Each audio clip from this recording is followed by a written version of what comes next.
Hello hi नमस्कार. आज आहे दुसरा दिवस. तर आम्ही ब्रेकफास्ट करू. हॉटेलमध्येच आहे आमचं ब्रेकफास्ट. तर तिथे ब्रेकफास्ट झालं की आम्ही गणपतीपुळेला निघू. तर आम्ही तिकडेच जाऊ आता.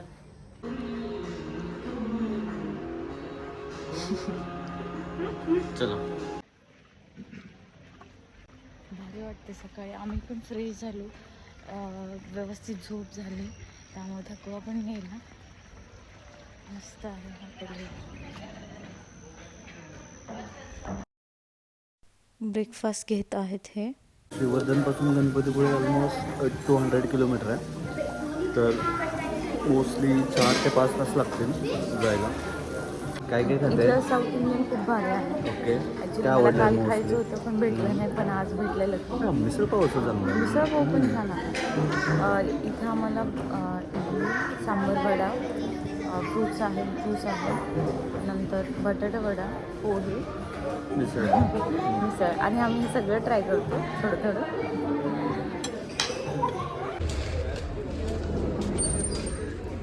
लगेच गाडीत ठेवायचं काम चालू आहे. तर आम्ही इथून आता 9ला निघतोय. आम्हाला इथून 2पर्यंत जाऊ आमचा असा अंदाज आहे. फायनली आम्ही चेकआउट करून निघतोय टुवर्ड्स गणपतीपुळे. आमचा 5 तासाचा प्रवास चालू झाला आहे आणि यांनी मला आधीच सांगून ठेवलेलं आहे की झोपायचं नाही आहे म्हणून, कारण मी झोपले तर बोर होईल ड्राईव्ह करताना. किती मस्त चाललं. इथली खासियत अशी आहे की मोस्टली हे लोक चालतच जातात. चालू झालं ना? येस. पण इकडचे रोड्स खूप चांगले आहेत. आम्हाला खड्डेच नाही झाले, त्यामुळे हे ड्राईव्ह करतात तरी सांगतो. रोड तर खूप चांगले आहे तिकडे. चांगले बनवलेले आहे, तसे खड्डे फ्री आहे. खड्डे फ्री? येस. असे नॅरो रोड आहेत पण चांगले आहेत. हां, जे ड्राईव्ह करायला मजा येते. किती खाल्ला ब्रेकफास्ट? तेवढा म्हणत हेवी झालाय. ठीक आहे. ऍक्च्युली तिथलं साऊथ इंडियन भारी होतं ना, त्यामुळे मी साऊथ इंडियन जास्त खाल्लं आणि मिसळ पावर ताव मारलं. पण सांबर वगैरे मस्त होतं. असं मला साऊथ इंडियन फूड ते खाताना असं वाटत होतं की कोकणमध्ये नाहीये, साऊथ इंडियन साईडच्या ठिकाणी गेली असं मला वाटत होतं. गोष्ट आतापर्यंत का नाही 3 टोल आले. ओके. तर 3ही टोल आहेत का नाही बंद आहेत. कसं काय? काय माहिती काहीतरी असेल, मे बी बंद केले असतील वगैरे काहीतरी असेल. काय आपण लास्ट टाइम आलो याच रोडवरून आलो होतो गोव्याला, आलो. पण सगळे टोल चालू टोल होते. टोल चालू होते. तिकडचे सगळे बंद आहेत. ठीक आहे. Good for us. या यांची कोकणी घरं अशी काहीतरी आहेत आणि यांच्या प्रत्येक घरावरती कौलारू आहे, कारण का इकडे पाऊस जास्त असतो ना.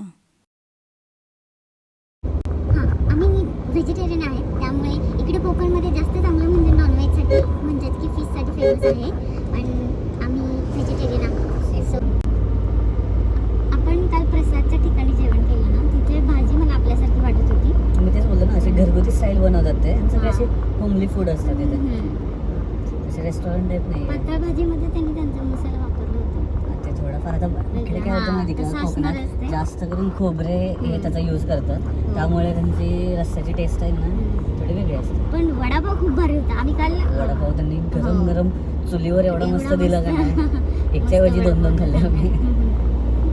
पण एक गोष्ट ऑब्झर्व केली आपण इकडे की इथले जे लोकल्स आहेत ते 4 व्हीलरचे जास्त यूजच नाही करत. मोस्टली बाय वॉक किंवा खूपच लांब जायचं असेल तर 2 व्हीलर. तर आम्ही हा मुंबई गोवा एक्सप्रेस घेतला आहे आणि या रस्त्याने प्रवास करताना खूप सुंदर व्ह्यूज आहेत आणि रोडची कंडिशन पण चांगली आहे. जर तुम्हाला रत्नागिरी, सिंधुदुर्ग, चिपळूण किंवा कदाचित गोव्याकडे वगैरे जायचं असेल तर तुम्ही हा रोड नक्की प्रेफर करू शकता.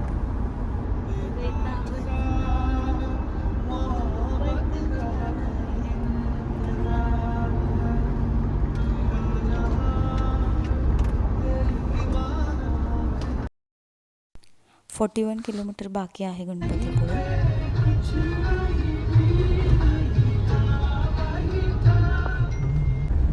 आता गणपतीपुळेचा रोड चालू झालाय आणि छोटा रोड लागलाय. इथले जरा छोटेच रोड आहेत. आपण आम्ही काय केलं की रत्नागिरी सिटीच्या अलीकडूनच चाललेलं. परत आपला स्टे पण थोडासा इकडेच आहे ना, अलीकडे.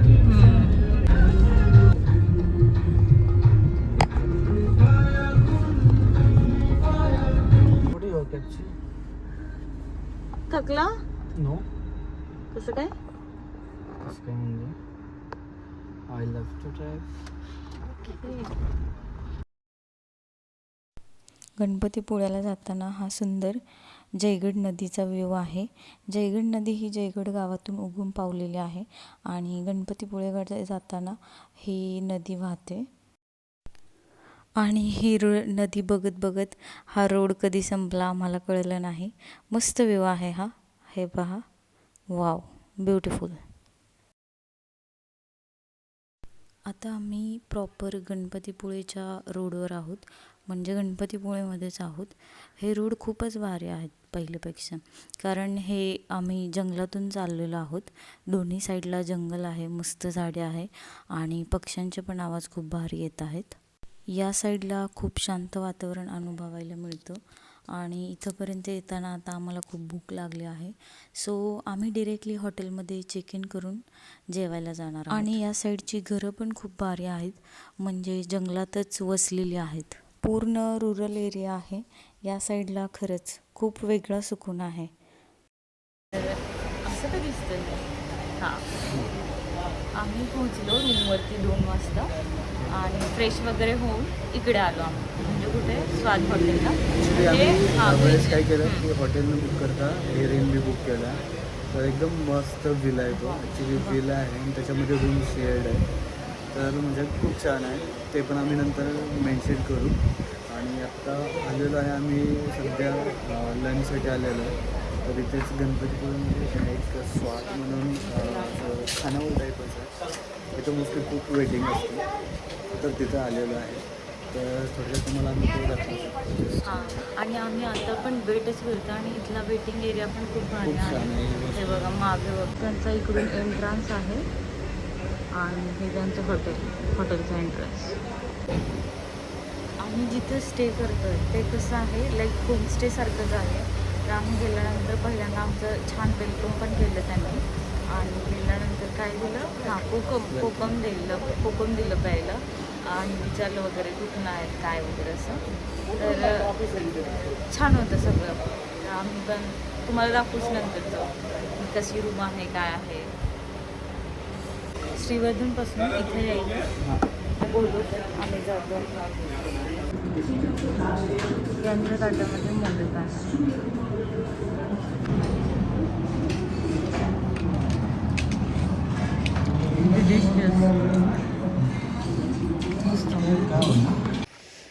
आत्ताच जेवण करून आलो आम्ही. बापरे, जेवण केल्यानंतर मन तृप्त कसं होतं हे कळायला पाहिजे असेल तर तुम्ही इथं नक्कीच या. एवढं भारी जेवण होतं ना इथं. स्वाद, खरंच स्वाद होता जेवणाला. कोकण हे फक्त व्हेज जेवणासाठी पण चांगलं आहे. आणि लिटरली आम्ही ट्राय केलेलं, म्हणजे 2 भाज्या होत्या, त्याच्यामध्ये एक बटाट्याची भाजी होती आणि एक मटकीची होती. त्याच्यासोबत कोशिंबीर, ताक दिलेलं. देन एक्स्ट्रा स्वीट तुम्हाला काय पाहिजे असेल तर तुमची रिक्वायरमेंट आहे, की जसं की आता आम्ही एक मोदक घेतलेला आणि हिने आमरस घेतलेला. तर त्या जागी तुम्ही डिफरंट ऑप्शन आहेत तर तुम्ही काय घेऊ शकता. मोदक तर खूप छान होता, म्हणजे ओव्हरऑल जेवणच खूप छान होतं आणि आमरस पण खूप लाजवाब. किस्सा सांगते तुम्हाला. तर पहिले काय झालं, हे गाडी पार्क करत होते आणि मला म्हटलं की पटकन तू जाऊन घे आणि आपली ऑर्डर देऊन बुक करून द्या. तर कारण का इथं आम्ही ऑलमोस्ट 2:30ला आलो ना आम्ही. रश असते ना आणि की इथे जेवण आम्हाला भेटत नाही. तिथले आणि आजकाल 2 मिनिट आजकाल गॅस क्रायसिसमुळे काय झालं माहिती काय, कुठे गॅसच नाही आहेत, तर हे लोक चुलीवर जेवण बनवतात.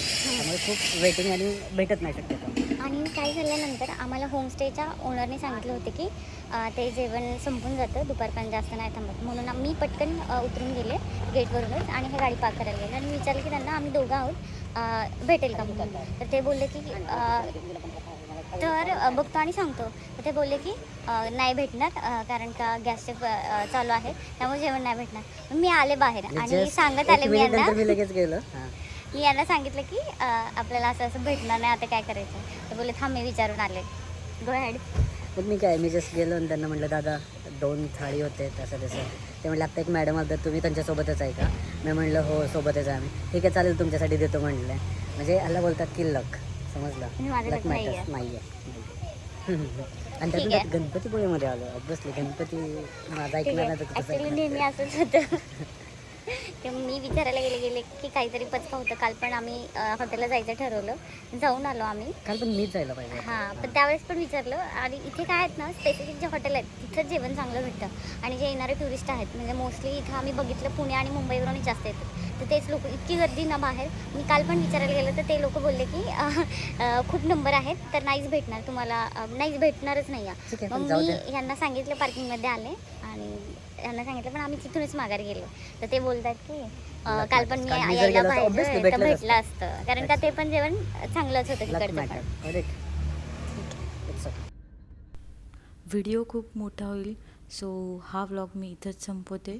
भेटूया पार्ट 3मध्ये. धन्यवाद आणि प्लीज या चॅनलला सबस्क्राईब करायला विसरू नका.